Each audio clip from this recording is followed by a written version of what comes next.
afternoon. Just wanted to thank you again for being here and to let you know how much we appreciate how timely and how accurate you folks have been. We're excited about this new, been with the ratio study and the disclosure, sales disclosures. We're almost through that process, and it's been going very well. So thank you for all your hard work in that area. Excited to kick off this new sales disclosure form. You may even have heard a little bit about it in our testimony yesterday at in the legislature on House Bill 1271, which is DLGF's bill this year. So you're going to hear some what we're planning, and so I'll just turn it over to James and Emily. And again, welcome, and thank you all for being here.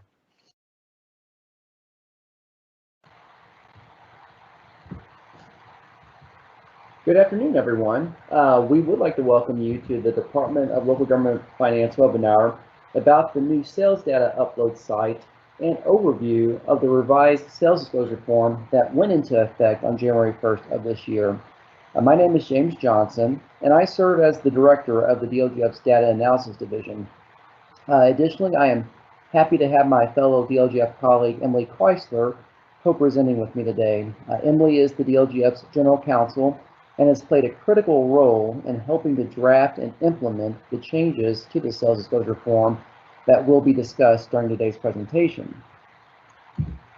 This webinar, which will last roughly an hour, will focus on a few different areas related to the revised sales disclosure form and its underlying data.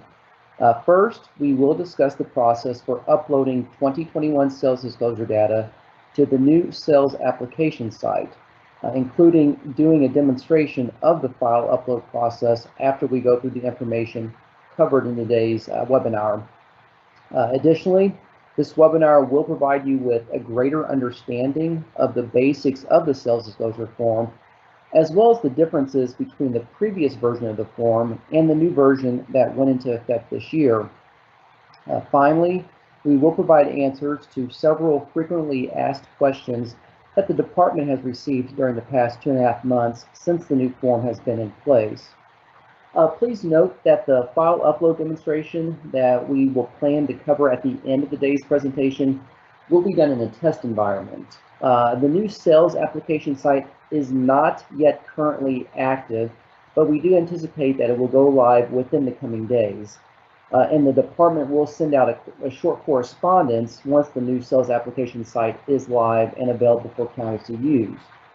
One other quick item to note about today's webinar: we do very much welcome your questions.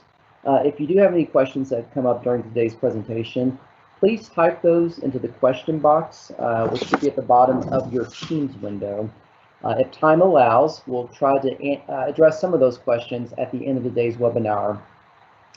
Additionally, we'll be compiling the questions and the department's responses to those questions into a Q&A document that will be posted to the department's webinar page soon. With that said, let's jump right into our presentation. So before we actually talk about the new sales application site and submitting your data, we wanted to do a very brief refresher reminder about a few items that county assessors should keep in mind before they even actually submit their sales disclosure data to the state. And the information contained on the next few slides, if it looks familiar, it's likely because you saw it during the webinar that we presented last November when talking about the sales disclosure data compliance review process. So we find it beneficial to reiterate this information so that it kind of sticks in your heads and that you keep these items in mind as you're getting ready to submit the sales disclosure data to the DLGF. So in terms of items to look at in your sales records prior to submitting the information to the state, we ask that all sales disclosure records have at a minimum at least one buyer and one seller listed, that all the records have valid dates for all the date fields on the form. So that would be a sales date, conveyance date, date of transfer, and the date the form was received. We ask that each record have a valid sales price listed, that all parcel numbers associated with the sales transactions, that they're valid and that they have valid state assigned taxing districts assigned to them, and that each parcel has a valid property class code. Another item to keep in mind, county assessors, when you're getting ready to submit your data to the state, assuming that a sales disclosure form is indeed complete, you want to verify that question number 11 under the Assessors section of the form, and that question is the form complete? You want to verify that that is checked yes.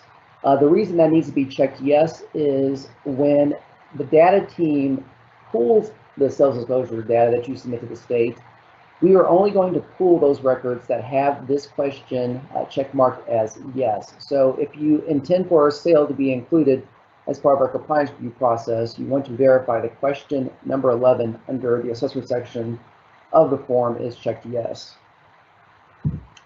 And finally, another reminder to keep in mind as you're doing your review before submitting the data to the state, we call it the state sales disclosure fee revenue reconciliation process. This is basically effort between both the county assessor and the county auditor's office, and what it entails is question number 12 on the assessor section of the sales disclosure form. That question asks, is state sales disclosure fee required?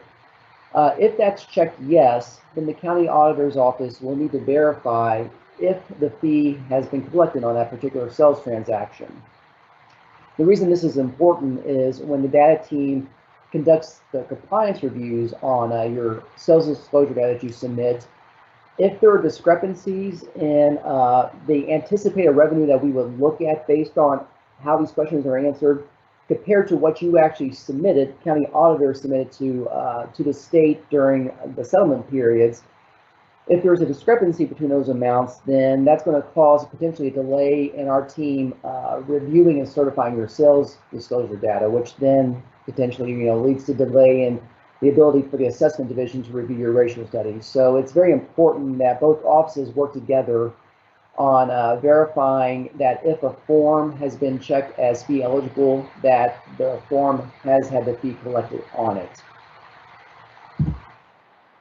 So this screenshot shows Gateway SDF, which is the website that basically all counties are familiar with and have been using for the last almost close to a decade. I think Gateway SDF was launched in 2012, 2013, around that time period.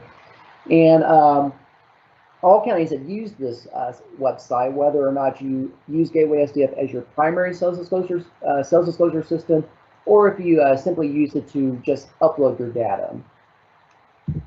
For the counties that have used the assessor edit functionality in Gateway SDF, and this is basically, there are only a handful of counties left at the end of the year, at the end of 2020, that were still using Gateway SDF as their primary sales disclosure system.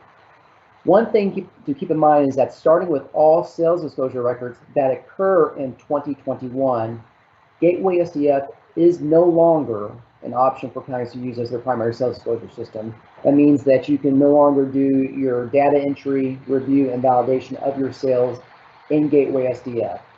And that if you were one of these handful of counties that was using Gateway SDF as your primary sales disclosure system through the end of last year, you will need to choose from and start using one of the following certified sales disclosure software systems to handle your 2021 sales. And there are 3 certified sales disclosure software systems you could choose from: AS2 ScanMan, Guts PVDNet, and XSoft NCAMA. So again, if you were one of those small handful of counties that was still using the assessor edit functionality of Gateway SDF through the end of last year, you will need to switch to one of these 3 certified systems to start handling your 2021 sales forward. Now, historically, most counties have simply used Gateway SDF to just basically upload their sales data under the returning users section of Gateway SDF.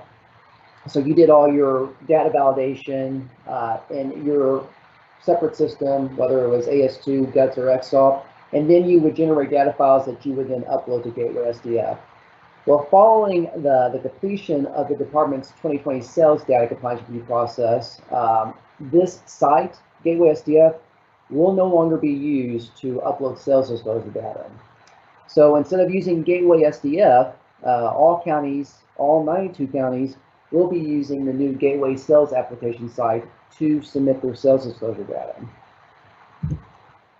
So the next several slides will capture or provide screen captures of several different key screens in the new sales application site. The first one you see here is actually the login screen.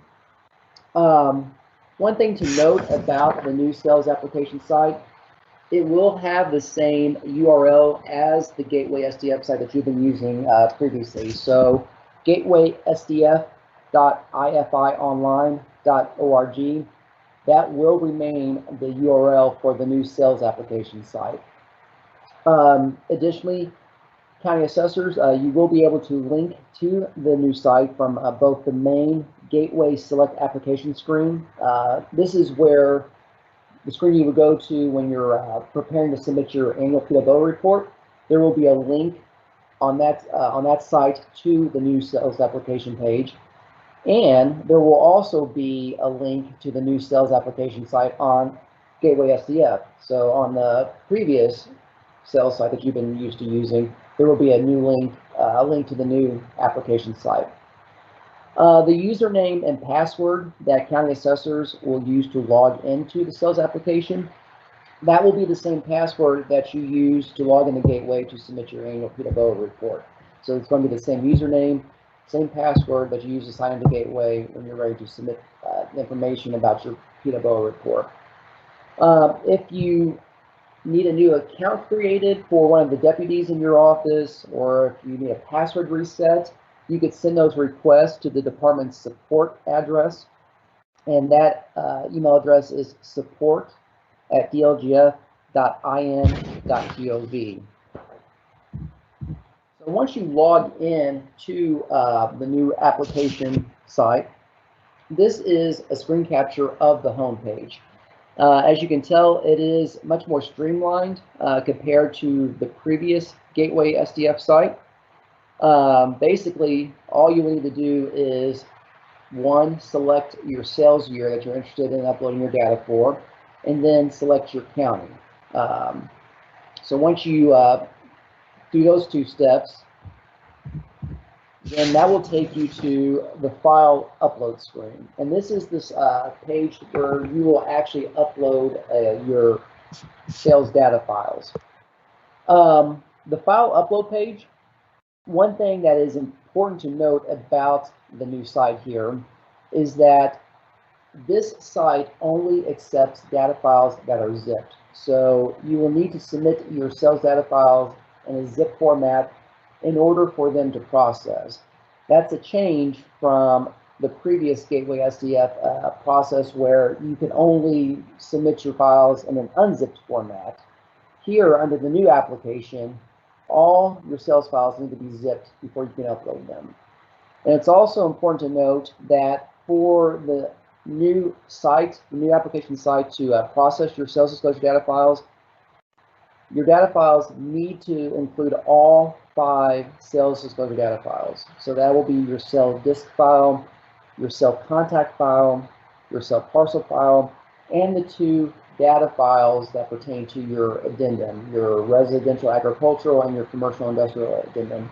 So even if you don't have any records in those addendum files, they will still need to be included in your file upload in order for the information to be processed successfully.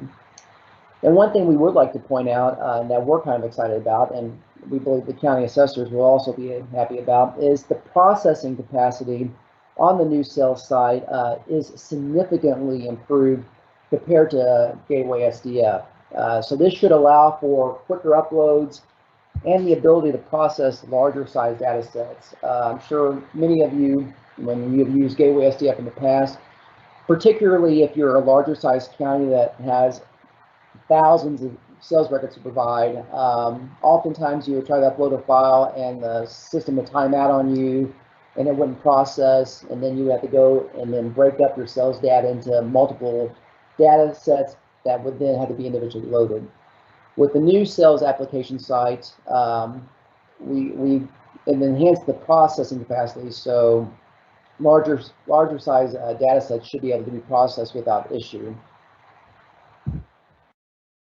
So to determine if you have successfully uploaded data files to the new application site, the one thing you will want to look for on the file upload screen is under the upload status, there is going to be a green color with valid listed next to it.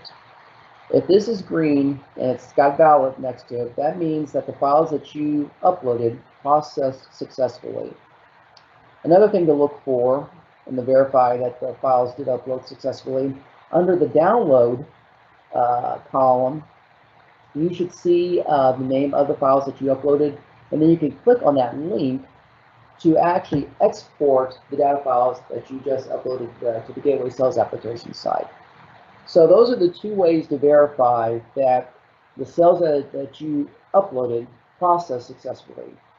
You want to look for the green valid, and then verify that you can actually download the data files that you just uploaded to the website.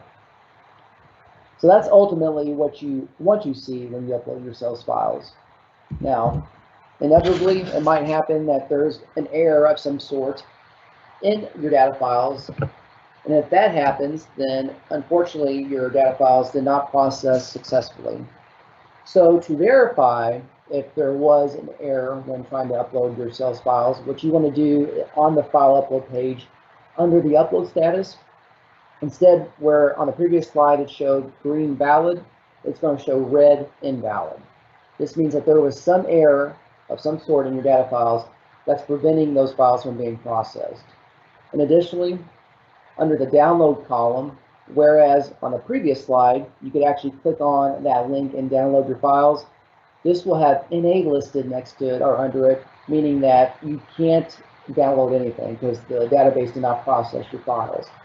So if you do notice a red invalid status for your file upload, what you want to do is over on the right side, under the action column, click on details. Once you click on details, that will take you to the file details screen. So each file on the file details screen that generated errors upon processing will be listed as a red failed status under the status column. On this particular screen capture, you can see that all 5 of my files that I tried to upload, they all failed when I tried to process them, meaning that there were errors in each of these data files. One thing that's important to note, that in order for the entire data set to process successfully, all 5 data files must have a green valid status.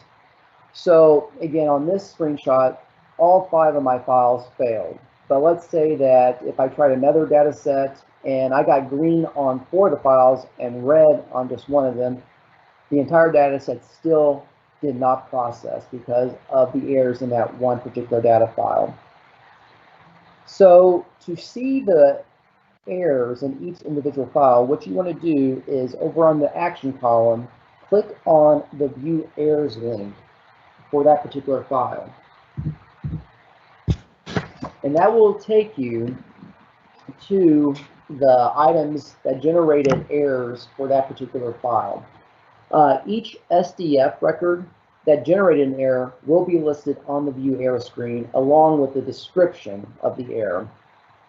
It's possible that certain sales disclosure records, certain SDF IDs, they might be listed more than once if those records contain multiple errors. And you also, one thing to note is that you may need to click on the Next button at the bottom right-hand corner to see the complete list of errors for a particular file. So if your data file, for whatever reason, contains hundreds of errors, it's not going to be just on one screen. There will be several different screens you have to click through. But what we recommend is that you capture a screenshot of the errors for each file, and you share those with your sales disclosure software vendor so that they can look into the data files, help you troubleshoot the errors, and then correct them, and then generate a new set of data files that you could try to upload again. So that is the file upload process under the new application site. Again, pretty easy, pretty streamlined, which should make everyone's life a lot easier. One new functionality that we added to the sales application site that should be also a nice convenience for county assessors is the affirmation page. And what the affirmation page is simply after you reviewed and verified that all sales for a particular month have been submitted under the new application site, you will simply affirm that you have uploaded the complete data set for that month. And the affirmation process is very, very easy to do. It's a quick 3-step process. To affirm a particular month's sales, what you do is over on the right-hand side under the action column, click on the edit button. And then once you click on the edit button, you'll click on the check mark box under the affirmation column for that month. And you can't see it on this particular screenshot, but you should see it when we do the test upload here at the end of the presentation. There will be an option to either save or cancel that affirmation for that month. So that's all there is to the affirmation process. But what this does, and why this is a convenience for the counties, is historically the process has been after the county has uploaded their sales disclosure data to Gateway SDF, the county assessor would then need to send a separate email to the DLGF data inbox verifying that they've uploaded all their sales and they're ready for the data team to start reviewing that information. Well, when we get to the point of reviewing the 2021 sales at the beginning of next year, instead of having the counties needing to send us an email verifying everything's been uploaded, we're simply going to look in the sales application site at the affirmation page and verify that everything each month has been checked or affirmed for having all their sales being submitted. If there's a certain month that's not been affirmed, then we know not to start reviewing your sales. So this will cut out that step of needing to send a separate email to the data inbox verifying that you've uploaded everything to the sales application site and you're ready for us to review. We're simply going to go to this screen and verify that each month has been checked. A few final reminders on sales data submission before I turn it over to Emily. One thing I want to point out is 50 IC 26, there is a requirement in the administrative rule that counties submit their sales disclosure data on a weekly basis.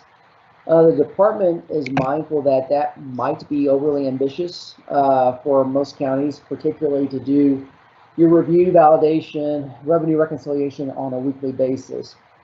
At a minimum, though, counties should be submitting their sales on at least a quarterly basis throughout the year. Best practice would probably be monthly if possible, but at a minimum on a quarterly basis. Also, one thing that we want to remind everyone about, the Gateway SDF site that you have been using previously to submit your sales disclosure data, that site will still be available, but several features on the site, like the assessor edit functionality and the file upload section, those will be disabled. So you will no longer be able to submit any sales disclosure data on Gateway SDF. And also, something that we want to point out is that there will be a new SDF online search site for the public to use in order to search on sales records for 2021 forward. So with that said, I'm going to turn it over to Emily so that she could talk about the sales disclosure form itself. Good afternoon, everyone. Thank you for joining us. Going over both the sales upload process, the modifications, as well as just kind of doing a review of some of the changes we've seen to the sales disclosure form. I want to start out today just kind of going over some of the basics of the foundations for the sales disclosure form. So the sales disclosure form has to be completed for any transfer of a real property interest for valuable consideration. And this transfer would be done under what is defined in code as a conveyance document. Valuable consideration can most often be interpreted as money or a price, but other things can also be considered valuable consideration. Under Indiana Code 6.1.5.5-2, the term conveyance document is described and defined to include any of the following items that are listed under subdivision 1 on the screen, including a document, a deed, a contract, an agreement, a judgment, a quitclaim deed serving as a source of title.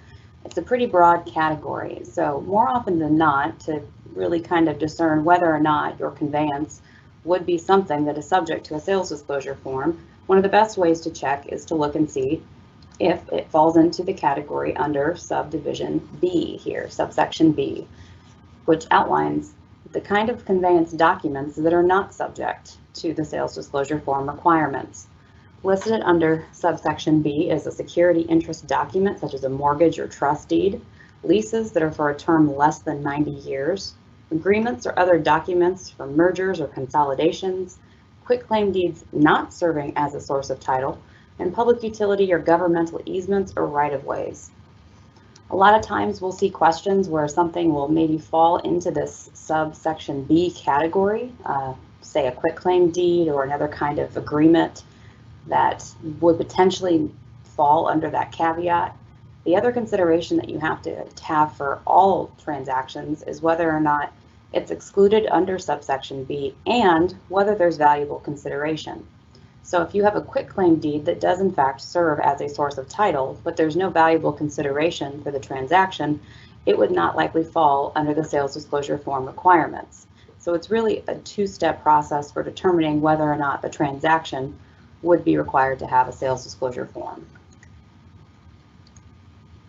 So who has to complete the sales disclosure form? The transferor and the transferee. Statute does not specify whether one versus the other has to be the one that completes and submits the form.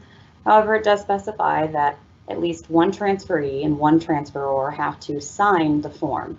We often get questions about if there's a transaction with multiple parties, multiple buyers and sellers, who has to fill out the form. You can obviously always add an additional attachment that has the signatures of the signature page for additional buyers and sellers, but we really only need one buyer and one seller. Also, if the parties can't agree, which we also hear questions on, as to the contents of the form that's been filled out, statute also does allow for them to fill out individual forms and sign that form with the information that they have provided. This oftentimes could happen during contractual disputes or in terms of a divorce where the court has ordered a conveyance of property from one party to another, and there might not be necessarily an agreement from both parties. So before we jump into kind of an overview of some of the changes on the form from before 2021 to today's form, just give a little bit of background. It has been almost 10 years since the sales disclosure form has been updated. The last update to the form was in 2011. It took a lot of work and time from a stakeholder group that included members of the department, members from the Assessors Association, the Realtors Association, Indiana Land Title Association, and the Indiana State Bar, including some of the vendors as well that also work with the sales disclosure form. After a lot of work and 2 years of feedback and running through different versions of updates to the form, we were able to come to the conclusion of the current 2021 version of the sales disclosure form. So in addition to the updates that were effective to the form on January 1st of 2021, we also have 2 new forms that go along with the sales disclosure form. It's the addenda form for either agricultural or residential property or commercial or industrial property.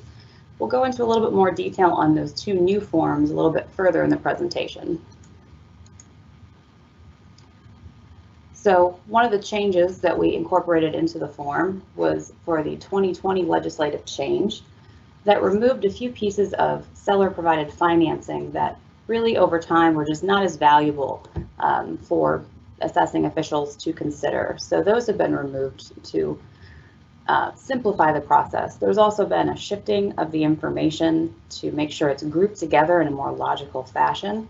A lot of times it was outlined to more or less mirror the statutory requirements, but they weren't really grouped in a way that would apply to a specific type of property that was subject to a conveyance. In addition to providing the updates, we've also provided an updated instructions page. So previously, the instruction page was roughly 9 pages, and it included information and different situations and definitions for the form, as well as a version of the Indiana Property Tax Benefits form. The updated version of the instructions document outlines a section by section of the form, including other additional pieces of information. The instructions are currently available at the link on the slide being shown right now, but it's also available on our website under the Sales Disclosure Information section of our website. So just looking at an example of a portion of the instruction document, you'll see that it's broken down, like I mentioned, section by section, showing you a screenshot of the specific field on the form and providing additional information related to these forms. For instance, it might give an example. It could also provide the code citation that can provide additional context to what information is required for a certain field. The instructions also include definitions, information related to the deductions that can be claimed on a sales disclosure form, information on the signature requirements, as well as preparer's information, a link to the property tax benefits form. It's not as helpful for people that print out the instruction document, but for those people that utilize the sales disclosure form and the instructions electronically, there's a hyperlink to the Indiana Property Tax Benefit form that is on our website. We've also outlined additional information on Part 2 and 3 for county assessors and county auditors. So outlining the differences between the forms. Starting with Part 1 of the form, you'll see at the top was the previous version prior to 2021, and below is the current version. Some of the bigger differences between the form is font and spacing changes. We wanted to increase and bold the font size so it was easier to read. And we also wanted to make sure that the shade color for the title blocks for each section of the form were easier to read once they were printed. There were issues in the past with the gray shade being a little too dark, and it was hard to read the text on the form once it was printed or scanned. We tried and tested a couple different times to make sure that it wasn't too dark and it was easier for users to manage. We also, for the first part of the form, just tweaked slightly the title for field 1 to better identify that we're looking for a parcel number or a tax identification number here. Moving on to Part 1B for the conditions of the sale, you'll see on the screen what the form looked like prior to the 2021 version. It generally had a yes or no box and different conditions of the sale, as well as what you'll see on the right-hand side of the slide, which were the conditions that you would consider to determine whether or not a sales disclosure filing fee was required. For the current form, the information has been condensed a little bit and put together in a more logical grouping. Again, you'll see font and spacing changes, some additional instructions included, as well as you'll notice that there's the breakout of the 2 different conditions that would not require either a form itself or is not going to require the sales disclosure filing fee. We've also provided a little bit more space to provide information about partial interest or parcel and property numbers, as well as the contract term and date if it's applicable. Moving on to Part 1C for the transaction details. On the screen is the version of the form prior to 2021. The information here we would typically see in the C3 section of the previous form was kind of a catch-all category where a lot of information, sometimes not even related to any special circumstances, but it was really acting as a catch-all area for the form, which at times, if there was confidential or personal information provided in there, was a little complicated to make sure that that information wasn't improperly disclosed. So to avoid that, we went ahead and went with some modifications. You'll see on the current Part 1C transaction details, the other box category is really related to the type of sale or circumstances surrounding it. There's yes or no box for a special kind of condition or sale that goes along with it. We've also added number 6 here. So for those conveyances that have multiple parcels or pieces of property that are not contiguous to one another, there's the requirement that additional sales disclosure forms must be completed. This field number 6 under Part 1C gives you the opportunity to say that this is just one of, say, 5 sales disclosure forms for this particular property conveyance. You'll also see for the first time what is listed under field 8. It's an italicized field, which means that the information provided for this question is a voluntary basis. It's additional information that is going to be extremely valuable to the assessing officials, but it's not something that should ultimately be the basis for an overall rejection or slow down the actual recording of a conveyance document. At the bottom of that section, you'll also see field 10. This was a new addition. So as you'll see on the next pages, we've tried to group questions together that were more logically related to residential and agricultural property or commercial and industrial. Now, we've often had questions about properties that are determined to be mixed use. If it would fall under more than one of these categories, do you select more than one of the boxes? And the answer would be yes. We wanted to give the flexibility to only have to complete those questions that actually relate to the transaction at hand. So moving on to the second page of the form, you'll see here for part 1D, it's the first 3 questions, and you'll notice in red that all 3 of these questions were previously included on the prior version of the sales disclosure form. At the very top, there's a new section, and it says information contained in question 3 is considered confidential and non-disclosable. If a preparer of the form believes that information that's going to be provided under field 3 is confidential and should not be subject to disclosure, you'll want to go ahead and check that box. Moving on to part 1E, we look at the finance data for the residential and agricultural property types. Again, you'll notice that all of these questions, except for field 9, are questions that were previously on the sales disclosure form. The only new addition would be field number 9, was an appraisal done? This again is an italicized question that failure to provide information, or if the information isn't known by the preparer, should not be the sole reason for rejecting a form, and it should not put a kink in the process for being able to record the conveyance documents. Moving on to the second half of the second page, we'll see the 3 questions here that are very similar to the residential and agricultural 3 questions that were on the previous form, and you've also had the box at the top that allows you to select whether or not question 3 will contain confidential and non-disclosable information. Now, you'll notice by the boxes that part 1G has a lot of new fields. However, you'll notice that all of the new fields that are highlighted, by and large, are all voluntary. These are pieces of information that a lot of counties were using to supplement the information that was reported on the base form that provides a lot more information or context to a sale, especially with regard to commercial and industrial properties. A few of the pieces were included on the previous form, but similar to part 1D and part 1F, there is a box at the top that can be checked to specify that some of the answers provided in questions 2 through 12 would be confidential and should not be disclosed for a public records request. So again, a lot of these are voluntary pieces. If you don't know the answers to these, or they don't apply, or you don't feel comfortable responding, they should not be the sole basis for denying a form, and it should not delay the recording of the conveyance document. So for the current version of the form, there was just one addition to the information for the filers. It was the addition of the country field. We've also received questions as to whether or not the telephone number field on this portion of the form can accommodate international phone numbers, and based on the file specifications, it can. So hopefully with this addition, we'll be able to provide more complete information to counties when we do have somebody that is either a buyer or seller with an international address. The application for certain deductions portion of the form was also modified to be a little bit easier to read, a little simpler, and so there weren't as many questions regarding how to fill this out. This is primarily used for purposes of the Homestead Deduction, and hopefully will streamline some of the questions that we get. For the signature requirements, the information on the prior to 2021 version and the current version are very similar.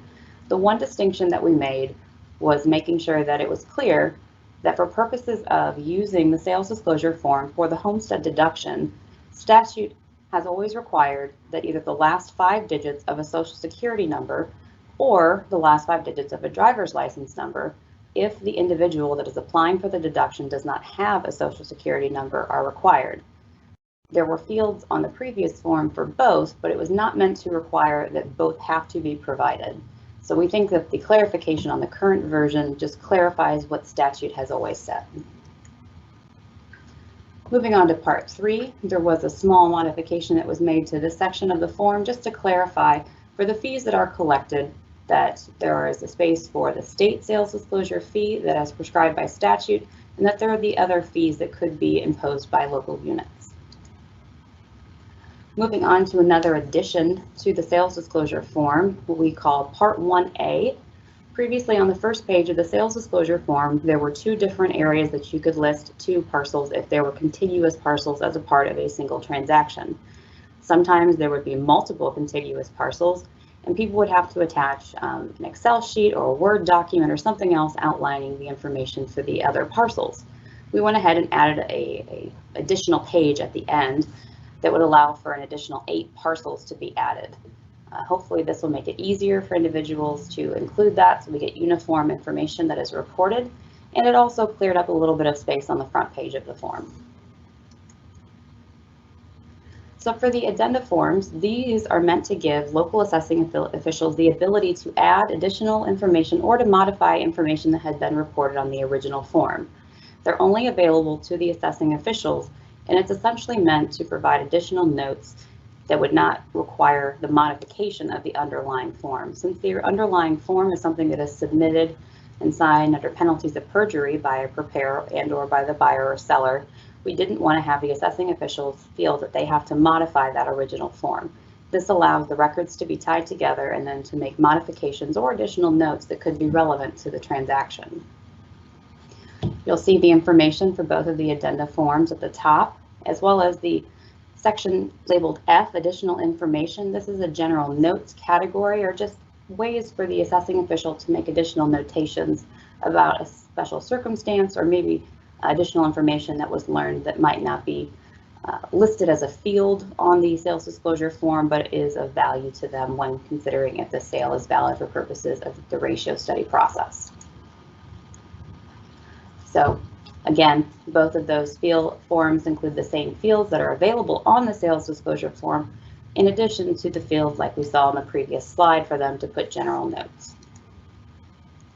So before I turn it back over to James to give a brief demonstration of the new sales submission process, I'm going to go over a few frequently asked questions that we've received in the last couple of months.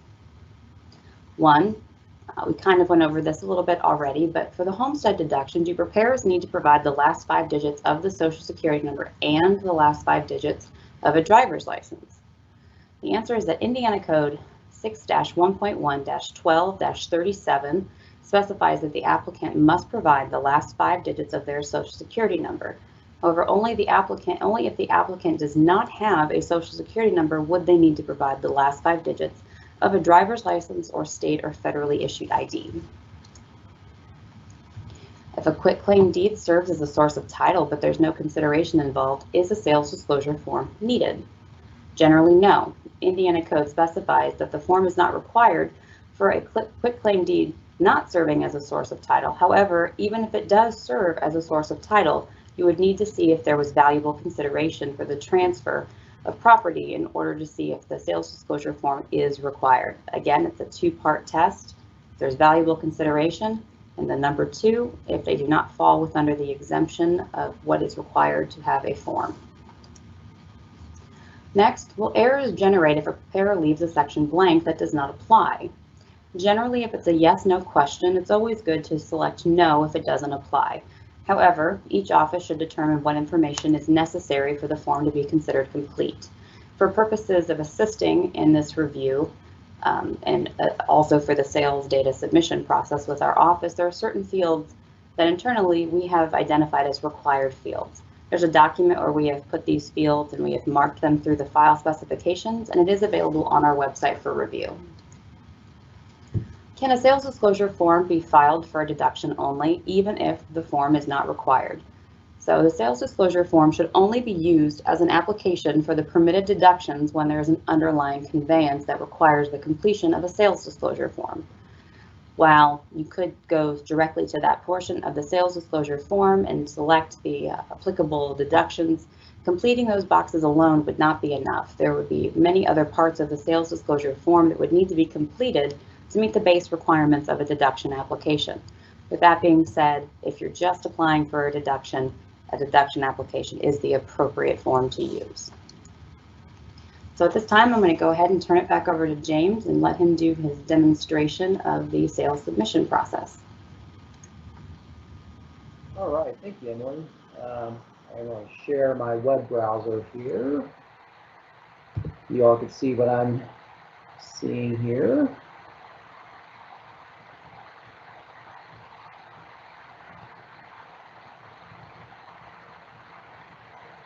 Okay, so as I mentioned earlier,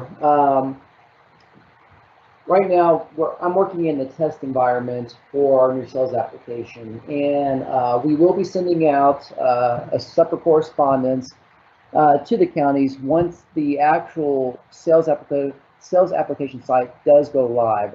Currently, this is a test environment. County assessors don't have access to the live environment yet, but we are hoping that within the next few days, we'll be launching a new sales application site for county assessors to log in. As I mentioned earlier, your username and password for logging into the sales application site, those will be the same as the information you use to log in the gateway when you're submitting your annual PWO report. If you have forgot your password, or let's say if you need a new account created for a deputy in your office who will be uploading sales data on your behalf, please email the department support team at support@dlgf.in.gov to get those accounts created or to reset your password if you need your password reset. I'm going to again sign in.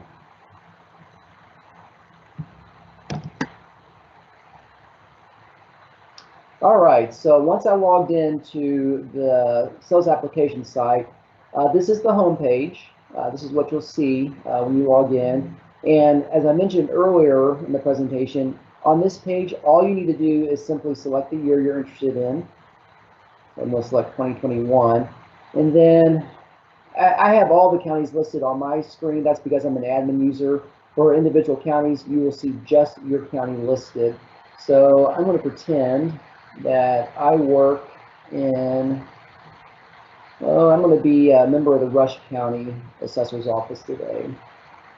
So this is the file upload screen. This is where you will go to actually submit your data files in the sales application site.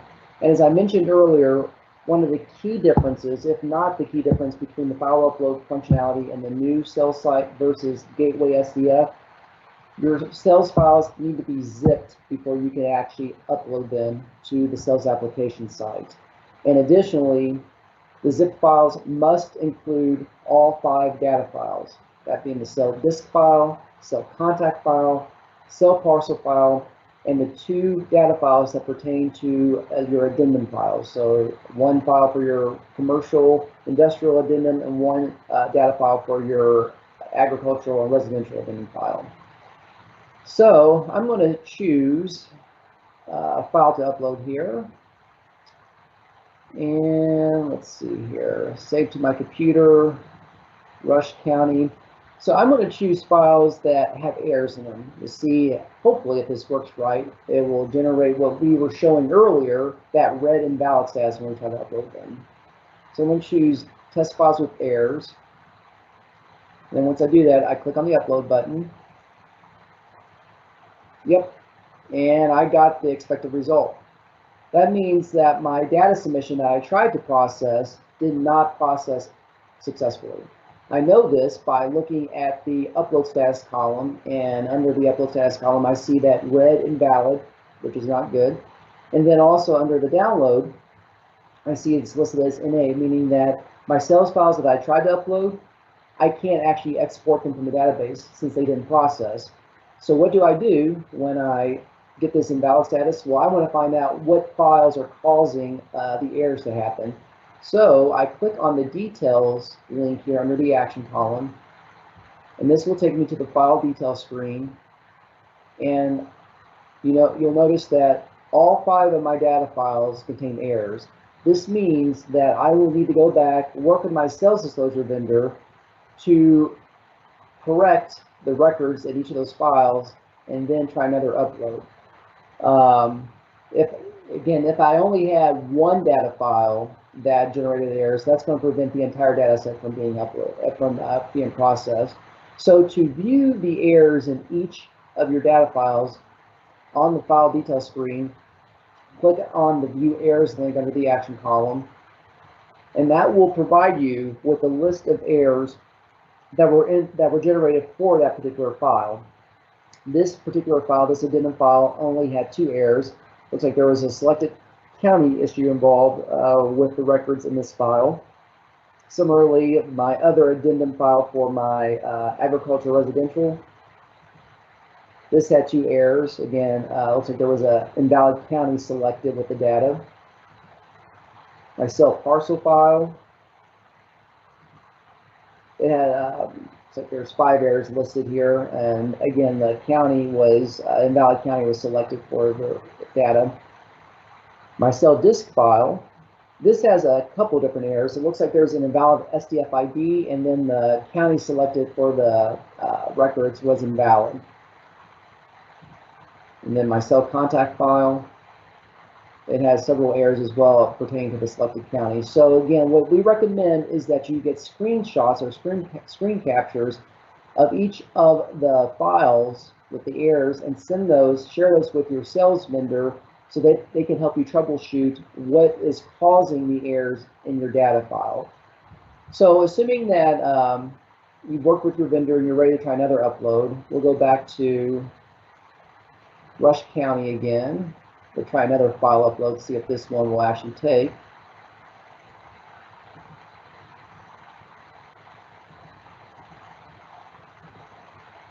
All right, so you can see the files that I tried to upload and that they did not process. I'm going to choose a different data set this time. Hopefully this one will process.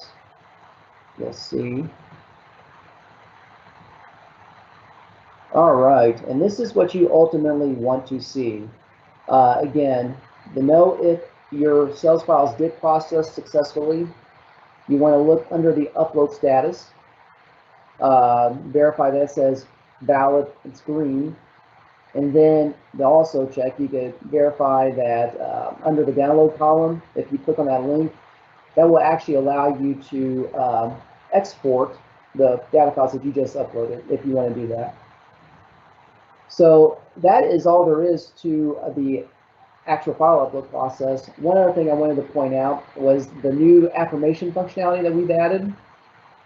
To affirm your sales, what you do is simply click on the affirmation button, and this will take you to the affirmation screen. Each month is listed, and let's say that you've gotten through the month of January, you're now in early February, you have reviewed all your sales for the month of January, you've done your validation, you've uploaded them, and now you're ready to affirm January sales. What you would do is click on that affirmation button, and then over on the right hand side under the action column, click on edit, and then you will click the affirmation button and then click save to affirm January sales. That's all there is to the affirmation process. But as I mentioned, when we get to the end of the year, I should say beginning of next year, of January of 2022, when the data team is ready to start looking at sales disclosure data, we're going to look in the sales application site, the affirmation screen, and verify that the county has affirmed each month of their sales in the sales application site. As I said, you will no longer need to submit a separate email to the data inbox saying that you've uploaded everything. We're going to simply look in the application under the affirmation to verify that you've uploaded everything and you affirmed all your sales for each of the 12 months. So that is the sales application site. Again, it's streamlined, it's easy to use. When it's launched, we hope that county assessors will find it very easy, user-friendly to provide their sales data. One other item I want to quickly point out is the public search site. As I mentioned in my presentation, part of the presentation, there will be a new public search site for 2021 sales going forward. This is what it will look like. Similar functionality to what folks have been using previously on Gateway SDF. Has the same types of data fields that you could search on. To test this out, we'll do a search on Rush County, since that was the data files that we just uploaded. Where's Rush? So I'm going to select Rush County, and then there is a CAPTCHA code that you have to enter, which that's again very similar to how the current Gateway SDF public search site works. See if this works right. Either my right CAPTCHA code. MYG7, click on search, and then that's going to provide a list of results of 2021 sales for Rush County that I just uploaded. And again, the results are provided by parcel number and parcel address. To see the sales disclosures that are associated with that particular parcel, you click on details, provide the information for that sales disclosure. And then it will also provide you with a template of the sales disclosure form with the underlying data populated on it. So one thing to note, this is not the actual scanned copy of the signed sales disclosure form. This is simply a template that has the data populated on for that particular sales record. So our office, the DLGF, does not receive scanned signed copies of sales disclosure forms. We simply receive the underlying data. So that's one question that we have received recently, that do we have copies of the scanned signed forms? We do not. We just simply have the data that then we use the data to pre-populate these templates on our search site.